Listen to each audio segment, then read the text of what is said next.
સાર્થક કરતા રહેશું. તો હવે આપણે નિહાળશું કન્યા છાત્રાલય.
या फिर जेल भी जाना पड़ सकता है।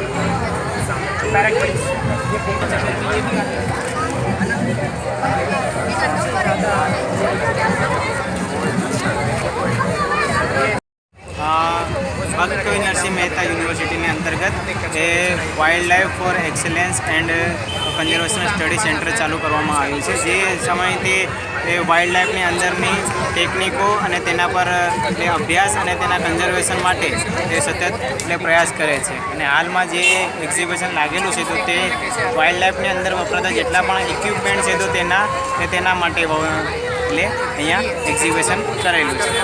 Thank you.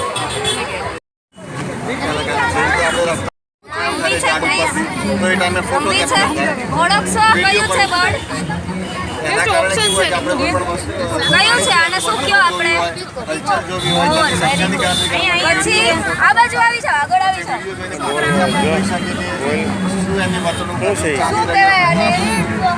બધું આખું જે આપણે હલચલ આપણે નોકરી એ કરે કયું બોન્ડ છે આ એવી રીતે જંગલમાં જોવા માટે જો ઓપ્શન પણ છે આગળ આવી છે ને આપણે છે બધાયના આપણા મોઢા અલગ છે આપણે બધાયની ફિંગરપ્રિન્ટ અલગ છે એમ એનિમલ્સની છે ને એની શરીરની સ્કિન આખી બધી અલગ અલગ બધાની અલગ અલગ એક જો આ ચાર અલગ અલગ એ રીતે છે કે કોઈ પણ આ કેની એનિમલ છે? છે તો એનો પગ આવડો છે કે આવડો છે એ આપણે એકલો ફોટો પાડશું તો Very એની good. જે સાઈઝ છે એનો આ અંદાજો કેની નહીં છે? આવે તો આપણે ઘણીવાર શું કરીએ છીએ વાઘ નથી. કે એને તો આ મોકલવું કેની હોય છે? બીજા કોઈને કે ભાઈ આ શું છે મતલબ Apple, કોનો પગ દીપડો છે છે. સામેવાળો કે સાઈઝ પછી હોય તો આ અંદાજો છે ને આવે દીપડા જેવું જ હોય, તો જ પણ અંદાજો અંદર છે ને ફોટામાં dot હોય. આટલી વસ્તુ આવડી એને જાય જાગુઆર એટલે પછી આપણે બાજુમાં રાખતા પછી હોઈએ છીએ આ કે એનાથી snow ખબર પડે leopard કે છે, આ પગ એકદમ આટલું જાડું હતું કે આટલી જાડું ફર હોય, સાઈઝનું કેમ કે એને ઠંડીમાં રહેવું હોય. સામેવાળાને ઠંડીમાં હોય ને તો એકદમ એને કોઈ પણ જાડું જ જગ્યાએ હોય ને. easy રહે. આપણે કેમ સ્વેટર છે ઓઢવા. આવું વધારે થતું હોય કે તો snow હવે leopard એવી દીપડાનો એકદમ પગ છે ઊંચી કે સિંહનો જગ્યાએ. પગ છે દીપડાનો નાનો હોય સિંહનો મોટો પછી હોય જો, લાગવામાં આ લગભગ શું છે? એક જ જેવા લાગતા હોય તો આવી સાઈઝ હોય ને તો એનાથી અંદાજો આવે કે આ દીપડાનો છે આ આ છે ને સિંહનો આપણે જો એના ફેસ ઉપરથી પણ ઓળખી શકીએ. પણ ફેસ કેવું છે કે નરસિંહ મહેતા યુનિવર્સિટીનું છે ભક્ત કવિ નરસિંહ મહેતા યુનિવર્સિટીની અંડર એક centre of excellence four wild life conservation and studies કરીને ડિપાર્ટમેન્ટ છે CWCS કહે છે. એની અંદર અમે લોકો બધા વાઇલ્ડ લાઈફના સ્ટુડન્ટ્સ અને રિસર્ચર્સ ફેકલ્ટીઝ બધા છે. તો ત્યાં આપણે વાઇલ્ડ લાઈફને લગતા બધા જ કોર્સ કરીએ છીએ. 6 મહિનાના પણ કોર્સ થાય છે, 1 વર્ષના પણ કોર્સ થાય છે. સાયન્સ ગ્રેજ્યુએટ થઈ જાય પછી તમે આ કોર્સ કરવો હોય તો કરી શકો તમારા ઇન્ટરેસ્ટના.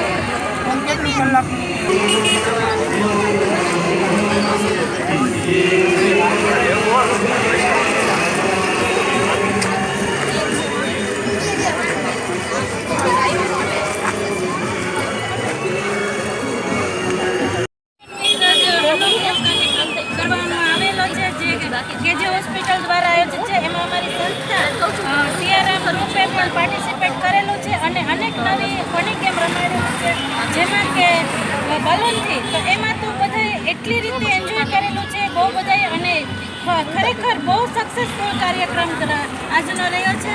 અને મારા જે મને સપોર્ટ કરનાર ચેતનાબેન પંડ્યા જેના થ્રુ હું આમાં આવેલી છું અને એના થ્રુ મારી સંસ્થાને પણ મેં આજે થોડી આગળ લાવી છે. તો સહિતા મહિલા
ઓકે.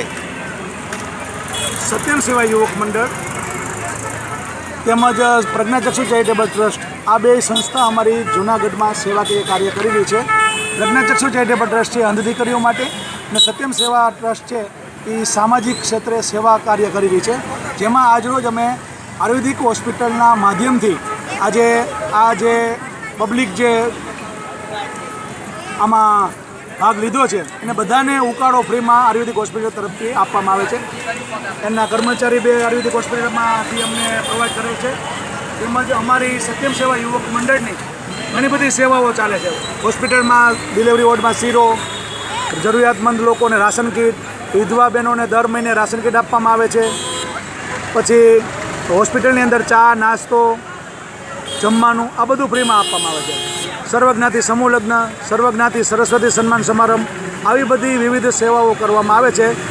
તેમજ અતિવૃષ્ટિ હોય, અનાવૃષ્ટિ હોય ત્યારે પણ જરૂરિયાતમંદ લોકોને ઝૂંપડપટ્ટી વિસ્તારને અમે વાર તહેવારે મીઠાઈ, ફરસાણ આવું બધું અમે આપી અને આ બધું આપવા માટેનો અમારો ઉદ્દેશ દાતાઓ દ્વારા અમને દાન મળે છે અને એમાંથી અમે આ કરીએ છીએ.